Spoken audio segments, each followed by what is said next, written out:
खुलुमबाय बेयो बड'लेण्ड इंखं टेलिभिजन दिनै 30 जुन 2022 बृहस्पतिबार खालि सानसेनि बरादखौ नोंथांमोननि खाथियाव लाबोदों आं सदानन्द दैमारिया।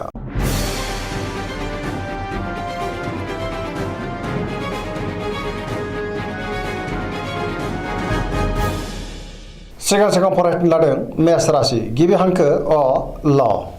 दिनैनि साना जोबोद मोजां, जेरावबो देरहासार जानो हागोन। मावनो हानाय खामानिखौबो दिनै गोरलैयैनो मावफुंलांनो हागोन।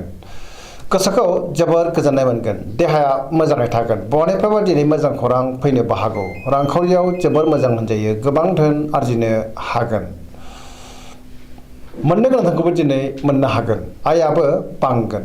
बेफार फालांगियाव जोबोर मोजां होनजायो। सोरबा लोगोनिफ्राय दिनै थोजासे हेफाजाब मोननो हागौ आरो बाख्नाय जागोन सोरजोंबा। न'खराव अननानै फैगोन। बिमा बिफानि अननाय आरो बोरखौबो मोननो हागोन। गुबुननि गोसोखौबो दिनै गोरलैयैनो बोनो हागोन। गोसोनि बोलोआ बांगोन। समाजावबो मान मोननो हागोन। लाइमोनफ्रा जोबोर रमान्टिक जागोन आरो गावबा गावनि गोसोनि साननायखौ फोरमायलायनोबो हागोन। फरायसाफ्रा दिनै फरायनायाव मोजां फिथाइ मोनगोन। पजिटिभ एनार्जिनि गोहोमबो गोग्लैगोन। धोरोमारि बिथिङावबो दिनै गोसो दुंखांगोन। सरासनस्रायै दिनै साना जोबोर मोजां आरो मोजाङैनो बारग'लांगोन।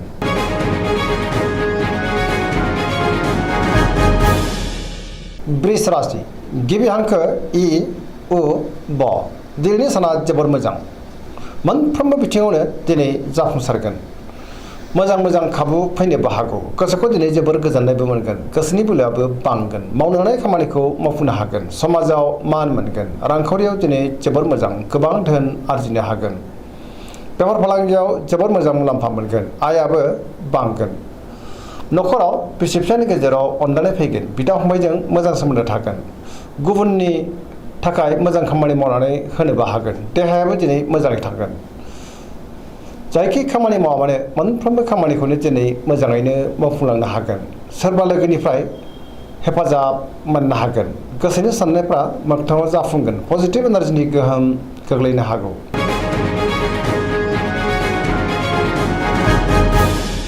मिथुन राशि गिबि हांखो क स। दिनैनि साना जोबोर मोजां। पजिटिभ एनार्जिनि गोहोम गोग्लैगोन। मोनफ्रोमबो बिथिङावनो जाफुंसारगोन। गियाननि आंखाल जानाय नङा। गोसोखौ दिनै जोबोर गोजोननाय मोनगोन। अब्लाबो नाथाय सोरनिबा गाज्रि नोजोर गोग्लैनो हागौ। सांग्रां जानांगोन। गोसोआव खुसिबो बांगोन। देहाया मोजाङै थागोन। रांखावरियाव मोजां। बेफार फालांगियावबो दिनै मोजां होनजायो। न'खराव दिनै अननानै फैगोन। समाजावबो मान मोनगोन। गोसोनि बोलोआ बांगोन। मावनो हानाय खामानिखौ थि समावनो आरो गोरलैयैनो मावफुंनोबो हागोन। सोरबा लोगोनिफ्राय हेफाजाबबो मोननो हागौ। गुबुनजों मोजां सोमोन्दो लाखिनो रोंगोन। लाइमोनफोरनि गोसोआ दिनै जोबोर रमान्टिक जागोन आरो गावबा गावनि गोसोनि साननायखौ फोरमायलायनोबो हागोन।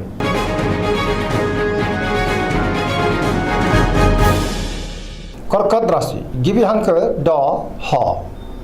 दिनैनि साना जोबोर मोजां। माबा मोनसे मोजां खौरां मोननो हागौ। गोसोखौ दिनै जोबोर गोजोननाय मोनगोन। सोरबा लोगोजों बाख्नाय जानो हागौ। गोसोनि साननायफ्रा मोगथाङाव जाफुंगोन। गोसोआव पजिटिभ साननाय फैगोन। गोथों आरो गोग्गो साननो रोंगोन। गियाननि आंखाल जानाय नङा। मोनफ्रोमबो खामानिखौनो दिनै मोजाङैनो मावफुंलांनो हागोन। रांखावरियाव जोबोर मोजां। बेफार फालांगियावबो दिनै जोबोर मोजां होनजायो। न'खरावबो अननानै फैगोन। समाजावबो दिनै मान मोनगोन।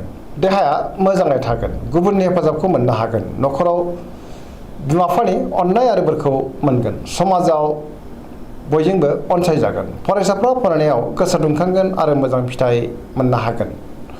गुबुनजों मोजां सोमोन्दो लाखिनो रोंगोन। पजिटिभ एनार्जिनि गोहोमबो गोग्लैगोन।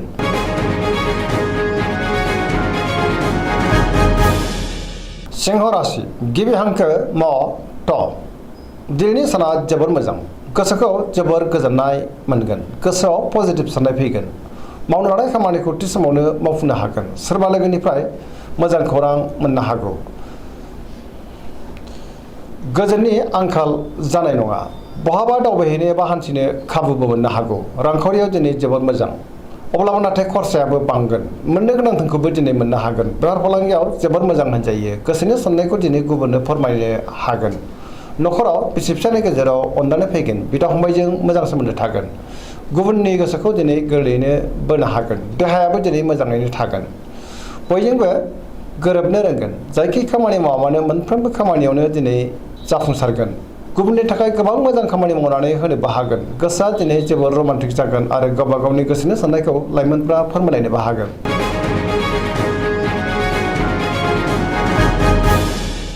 कन्या राशि गिबि हांखो प ट दिनैनि साना जोबोर मोजां। गोसोआव पजिटिभ साननाय फैगोन। गोथों आरो गोग्गो साननो रोंगोन। गियाननि आंखाल जानाय नङा। रांखावरियाव जोबोर मोजां, अब्लाबो नाथाय खरसायाबो बांगोन। बेफार फालांगियाव मोजां होनजायो। देहायाबो दिनै मोजाङैनो थागोन। गोबां मुंदांखा सुबुंजों लोगो मोनज्लायनो हागौ।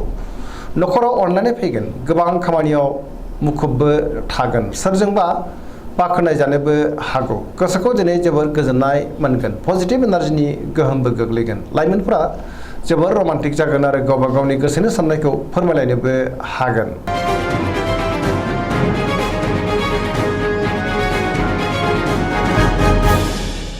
तुला राशि गिबि हांखो र ट दिनैनि साना मोजां आरो गाज्रिनि गेजेरजों बाबेनलांगोन। गोबां रोखोमनि देहायारि जेंनाजों मोगा मोगि जानांनो हागौ। जानाय लोंनायाव सांग्रां जानांगोन। गोसोनि बोलोआ लोरबां जागोन। गोसोनि साननायफ्राबो देबार नांनो हागौ। मावनो लानाय खामानिखौ मावफुंनो हागोन। देहाया बारा मोजां थानाय नङा। रांखावरियाव जोबोर मोजां। मोननो गोनां धोनखौ मोननो हागोन। बेफार फालांगियावबो मोजां होनजायो। न'खराव बिसि फिसायनि गेजेराव अनलायनाय फैगोन। समाजावबो मान मोननो हागोन।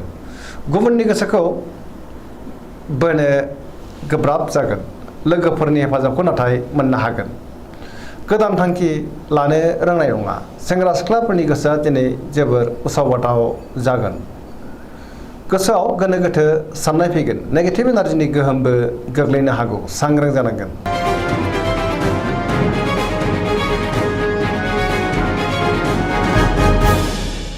वृश्चिक राशि गिबि हांखो न स दिनैनि साना मोजां आरो गाज्रिनि गेजेरजों बाबेनलांगोन।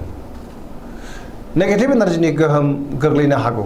समाजाव लोगो लेवा बांगोन। नाथाय अब्लाबो सोरजोंबा रायखोमा जानोबो हागौ। सोरबा गोजाम लोगोजों बहाबा लोगो मोनज्लायनोबो हागौ। गोसोआव गोनो गोथो साननाय फैगोन। मावनो लानाय खामानिखौ मावफुंनो गोब्राब जागोन। गुबुननिफ्राय हेफाजाब मोनाबो जानो हागौ। गोसोनि साननाया देबार नांगोन। अब्लाबो नाथाय समाजाव गोरोबनो रोंगोन। न'खराव अननानै फैगोन। बिमा बिफानि अननाय आरो बोरखौबो दिनै मोननो हागोन। रांखावरियाव मोजां, नाथाय अब्लाबो खरसायाबो बांगोन। बेफार फालांगियाव मोजां होनजायो। देहाया मोजाङै थागोन। फरायसाफ्रा फरायनायाव गोसो दुंखांगोन आरो मोजां फिथाइ मोनगोन। लाइमोनफ्रा जोबोर रमान्टिक जागोन आरो गोसोनि साननायखौ फोरमायलायनो हागोन।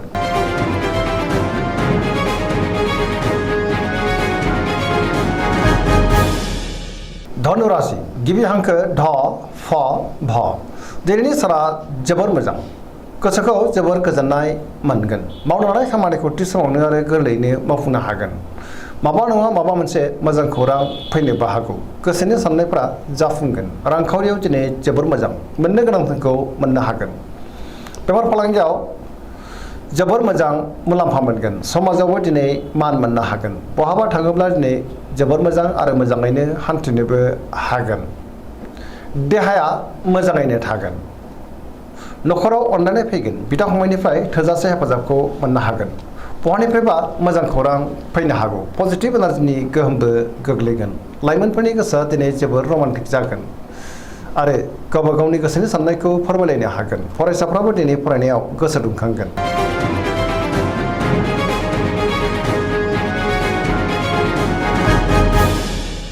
मकर राशि गिबि हांखो ख ज दिनैनि साना जोबोर मोजां। गोसोनि साननाया जाफुंगोन। मावनो लानाय खामानिखौ थि समावनो आरो गोरलैयैनो मावफुंनोबो हागोन। रांखावरियाव दिनै जोबोर मोजां। अब्लाबो नाथाय खरसाया बांगोन। मोननो गोनां धोनखौ मोननोबो हागोन। बेफार फालांगियावबो जोबोर मोजां होनजायो। गोबां मुलाम्फा मोननो हागोन। गुबुनजों मोजां सोमोन्दो लाखिनोबो रोंगोन। मोनफ्रोमबो खामानिखौ दिनै गोरलैयैनो मावफुंलांनो हागोन। गोदान खामानियाव आखाइ होजेननोबो हागोन। न'खरावबो अनलायनाय फैगोन।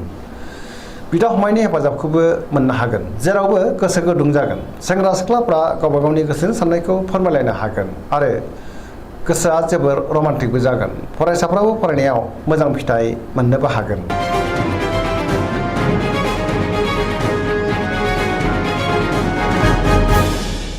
कुम्भ राशि गिबि हांखो ग स दिनैनि साना जोबोर मोजां जेरावबो गोसो गुदुं जागोन गोसोखौ जोबोर गोजोननायबो मोनगोन मावलांनाय खामानिखौ थि समावनो आरो गोरलैयैनो मावफुंनोबो हागोन बहानिफ्रायबा मोजां खौरां फैनो हागौ समाजाव गोबां मान मोननो हागोन गोबां मुंदांखा सुबुंजों दिनै लोगो मोनज्लायनोबो हागौ रांखावरियावबो जोबोर मोजां होनजायो बहानिफ्रायबा दिनै गोबां धोन मोनगोन देहाया मोजाङैनो थागोन अब्लाबो नाथाय जानाय लोंनायाव सांग्रां जानांगोन न'खराव अनलायनाय फैगोन बिदा फंबायनि हेफाजाबखौबो मोननो हागोन गुबुननि हेफाजाबखौबो दिनै मोनगोन बिमा बिफानि अननाय आरो बोरखौबो मोननो हागोन बहाबा दावबायहैनो बा हान्थिनो खाबुबो मोननो हागौ पजिटिभ एनार्जिनि गोहोम गोग्लैगोन सरासनस्रायै दिनै साना जोबोर मोजां आरो मोजाङैनो बारग'लांगोन